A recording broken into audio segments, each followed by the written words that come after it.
Magandang gabi Pilipinas, ito ulit ang inyong lingkod Mike Padawan. Nakita ulit tayo sa ating pinaka-latest analysis ngayong araw po ng Biyernes hanggang Lunes, Nobyembre 19 hanggang 22, 2021. At itong Tagalog version ay pinaglilingkod sa inyo ng Typhoon 2000. Well, bago tayo magsisimula sa ating GovSat, gusto natin bigay ang good news na yung shallow LPA po ay nalusaw. Okay? Ito po ay dahil po sa unfavorable atmospheric conditions here sa may northeastern portions ng Bicol region at nagkakos pa ng upper level winds na makasira itong developing frontal system dito sa may katimuang bahagi po ng Japan, sa may North Philippine Sea, ay nalusaw po itong si shallow LPA na base sa forecast for the past few days, magbibigay sana ito ng grabing ulan sa ating region, but 2 days ago ay nagpapakita na mukhang matutunaw po itong shallow LPA at nangyari po kaninang umaga na wala na po siya at naging surface trough na lamang po siya, parte ng surface trough, at yung kanyang cloudiness ay halos nawala. Okay? May mga maninipis na naman po na nimbus stratus na maliliit na mga cumulonimbus o thunderstorm clouds na nagbibigay pa rin mga pag-ulan sa Kabikulan, lalo na sa Camarines Norte at coastal areas po ng Camarines Sur. So, yan po, ang surface trough ay bibigay pa rin mga paulan sa areas po, ibang bahagi po ng Visayas, Palawan, Sulu Archipelago, at nakakabit po dyan ng isang shallow low pressure area na nasa labas ng ating bansa, south of Calayan Island Group. Pero ito po ay hindi po ito magde-develop, papunta po ito sa may katibugan bahagi po ng Timog Vietnam. Okay? At mananatili po ang hanging amihan sa malaking bahagi po ng Luzon, lalo na po sa may extreme northern Luzon, at nakaka-affecto rin sa northern Quezon, Bicol Region, Oriental Mindoro, at Marinduque. So medyo mahangin ang panahon dito sa may northern Luzon, but dito sa may Bicol, medyo mahina na po ang hangin mula sa Hilagang Silangan at Hilaga. At ang mga karagatan po dito ay mapanganib pa rin po sa mga malilit na sasakyan pangdagat dahil po sa amihan. At affected din po ng amihan itong bahagi po ng northern portion ng West Philippine Sea at South China Seas. So, yan po ang condition po ng ating panahon. Medyo dry ang amihan na yun, except po sa Bicol. At dito sa mga areas binanggit natin, may maulan pa rin na inaasahan kahit na bukas. Meron pa rin po mga ulan. But usually, baka hapon o gabi na lang po or late in the morning. At sa labas ng ating, dito po sa Mindanao ay magiging katamtaman po ang lagay ng panahon. Subalit sa hapon at gabi may mga usual localized thunderstorms, mga ulan na inaasahan, lalo na po na yun. Nasa start po tayo ng mahinang La Nina, so in-expect po natin na above average po ang rainfall sa iba't ibang bahagi po ng ating bansa. Ibig sabihin, mas mataas sa monthly average ang mga ulan po ang posibleng maganap. Okay? And ito po ang Intertropical Convergence Zone sa may central at eastern Micronesia, kasama po ang Marshall Islands. At ayan po ang ating GovSat. Tingnan natin yung fast animation. So ayan po, nakita po natin yung ulap dito, halos nawala na po. Okay?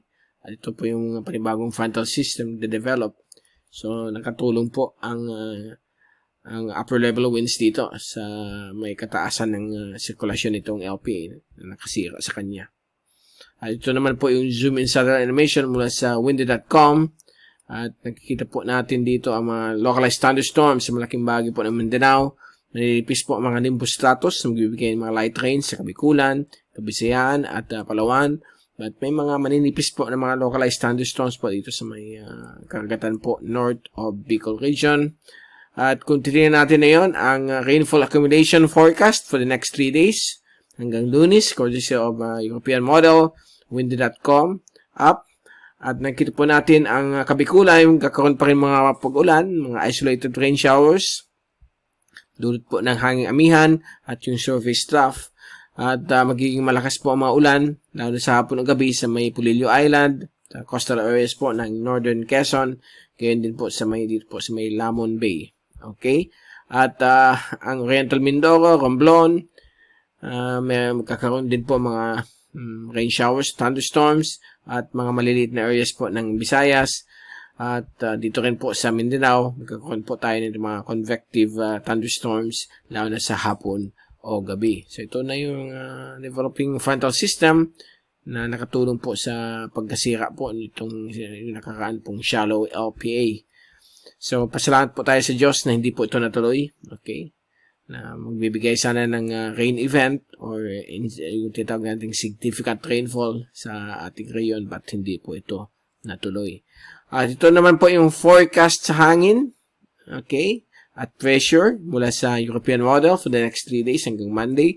So bukas, nandiyan pa rin yung northeast monsoon sa may Kanluran at Tilagan Bahagi po ng Kabikulan, sa may Camarines Norte, at sa may Isinangan Bahagi po ng Luzon, lalo na po dito sa may Batanes, Bubuing Cubao Islands. Samantala dito sa may Visayas, Mindanao, Mimaropa ay magiging variable po ang hangin, except po dito sa may Oriental Mindoro. At sa pagdating naman po sa linggo ng hapon, ay medyo hihina na po yung amihan, magiging northeasterly southeast wind flow na lang po yan. Mahinang amihan dito sa may dulong hilagang Luzon. At dito naman po sa ibang bahagi po ng ating bansa ay magiging easterly southeast wind flow na po from Bicol, Visayas, Mimaropa at Mindanao. At pagdating po ng Lunes ng hapon, inaasahan po natin ang mahinang easterlies pa rin sa malaking bahagi po ng ating bansa. Subalit sa may dulong hilagang Luzon, meron na naman pong panibagong surge ng amihan na bababa po mula sa isang parating na malakas na high pressure sa China.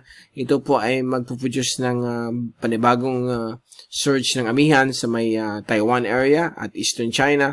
At unti-unti na rin darating po dito sa may dulong hilagang Luzon, lalo na sa Batanes at Pabueng Cubao Islands. So nagsisimula po dito ang another surge ng amihan.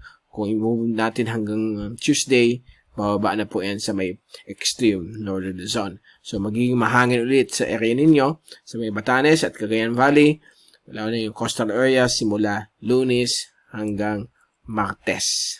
Okay? Ibang bagay ng ating bansa, magiging easterlies ang hangin, may hina, at may mga padaan-daan rin po mga thunderstorms dahil po panahon na yun ng La Nina. So, expect natin may mga ulan pa rin sa hapon o gabi or late in the morning. So, huwag niyong kalimutan magdala ng kapote, ng payong, dahil po madalas po ang mga ulan na yon. But ang pinaka-good news na answer ng ating panalangin na walang bagyo nag-form at posible baka katapusan ng November wala pa rin, but babantayin po natin for next week. And sa Monday meron tayong update niyan kung meron na naman pong shallow LPA.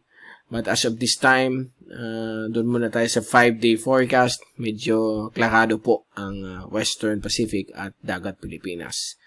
So yan po, dyan po natin itatapos ang ating latest update na yung araw po ng Biyernes hanggang weekend na po ito. At pabalik tayo sa Lunes upang ibalik sa inyo ang upang ibigay sa inyo pinakaligtas sa ating panahon dito sa bansang Pilipinas at sa Karatig Pook.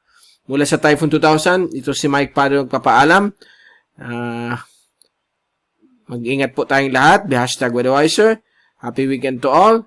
At maraming salamat po sa pagpanood nyo sa aking channel.